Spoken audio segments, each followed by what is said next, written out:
Time Knife, written by Bruce Livingstone. Act 2. Bruce had just had his best friend killed by his boss, Paul Marine. Bruce now has a time knife that sends things through time if he stabs them. He is going to Paul Marine's wedding now to tell his girlfriend Sophie not to marry him because he's a real shitty guy. Interior wedding building. Day. It is a wedding. Paul Marine and his girlfriend Sophie are getting married. Sophie is real attractive. If most girls are ham sandwiches, then she is a 16-ounce steak. Bruce enters the wedding building. Stop! Bruce, I'm so happy that you came. You can't marry Paul Marine. He's a real shitty guy. He's lying. I'm not. He killed my best friend with time bullets. But that's impossible. Time travel doesn't exist yet. That's what they want us to think. But I actually have a knife that is also a time machine and sends people through time when I stab them. I want to believe you, but that doesn't make sense. I will prove it. Bruce grabs Sophie's mom. Here's a bunch of money for lottery tickets. Bruce gives Sophie's mom a bunch of money for lottery tickets. He stabs her with the time knife, but gently, not violently, just so that she will travel through time. She disappears. Sophie's mom enters the wedding building. She is now wearing different clothes. Sophie's mom. He is right. He stabbed me gently with the time knife and I was sent to the past. He also gave me a bunch of money which I used to buy a lottery ticket that I knew would win, and now I have $1 million. You helped my mom become rich. Thank you, Bruce. You made me rich the moment I first saw you. Rich in my heart. With love. I always loved you the most, but Paul Marine and I already just got married. You're too late. The wedding minister. Or is he? The minister pulls off his mask. He is actually George Washington. What the fuck? George Washington. Bruce knew you were getting married, so he stabbed himself and traveled to the past, then stabbed me so that I would be sent to this time. I then pretended to be a wedding minister for the ceremony, but I am actually not a minister at all, which means the marriage isn't official. You did all of this for me? Yes. I stabbed George Washington because I love you. Also, the man you were about to marry wasn't actually Paul Marine. Paul Marine takes off his mask. It's Slavo, Bruce's best friend. It's Slavo. I thought you died like a bunch of ketchup. Okay. This is actually a fake wedding. I saved Slavo's... no, wait. This is actually a fake wedding. I saved Slavo's life and then had him disguise himself as your boyfriend to make this look real, but it was actually a test to see if we were meant to be. The only thing meant to be is your death. Sophia pulls out a gun. She pulls off her mask. It's the real Paul Marine. But how? I followed you to the past using my time bullets and discovered your plan to marry Sophie, so I already married Sophie in the past. She didn't want to, but then I showed her this baby. Paul Marine reveals a baby. I told her that this baby was actually our baby from the future, and then I used time bullets to travel with the baby back to the past to show her that we had a family together in the future. But in reality, it is just a baby I stole that isn't mine. Then whose baby is it? The real Sophie enters wearing futuristic pants and a shirt. Ours!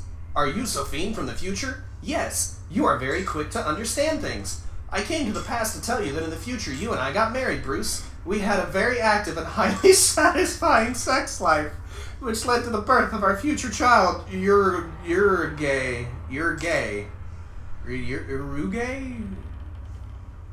You're gay. Okay. It's pronounced you're gay. That is the baby that Paul Marine is holding. He stole our baby. But why? Paul Marine stole our baby and then traveled to the past so that he could use the baby as a lie to trick younger me to marry him, instead by saying that it was actually the baby that he would have with me in the future. The past version of me believed him, and because of that I married Paul Marine instead and no longer ever marry you at all. Oh, man. It's over, Bruce. We're married. Until death do you part. Bruce pulls out the time knife. Paul Marine pulls out his gun with the time bullets inside. They have the best fight of any movie ever.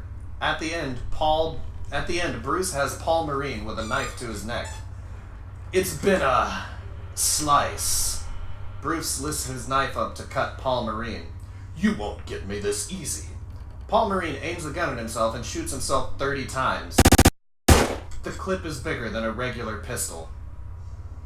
Paul disappears, but then 30 Paul Marines enter. I shot myself 30 times so that I was sent to many different times at the time, which meant there were 30 of me. Now we are all here to kill you, which means that each of you has a time bullet inside of you. Of course, but I made sure that we were all shot in areas that have no vital organs, and we get the bullets removed after we kill you.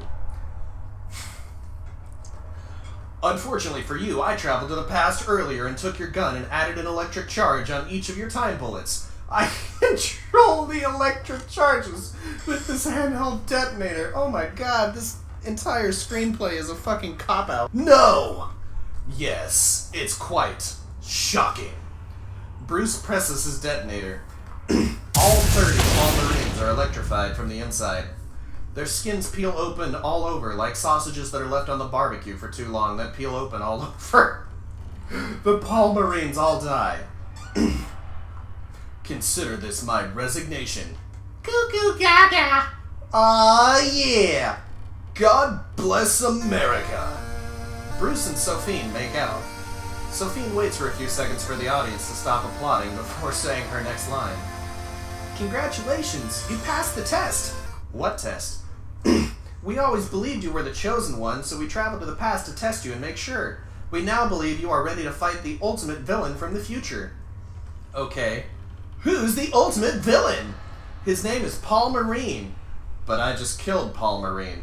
No, the Paul Marine you've known this whole time has actually been an actor from the future that we paid to play Paul Marine for the test. The actual Paul Marine is actually the same, but he lives in the future. He was an actor, which means my job was fake as well. Yes, that is the only reason why you were kept in a low-level position for so many years without a single promotion, and it appeared that people didn't give you the respect that you clearly deserve. Because in reality, you are the chosen one. It all makes sense now. We must travel to the future. Are you ready? Looks like it's time to find out. Bruce puts on his shades. George Washington waves the American flag.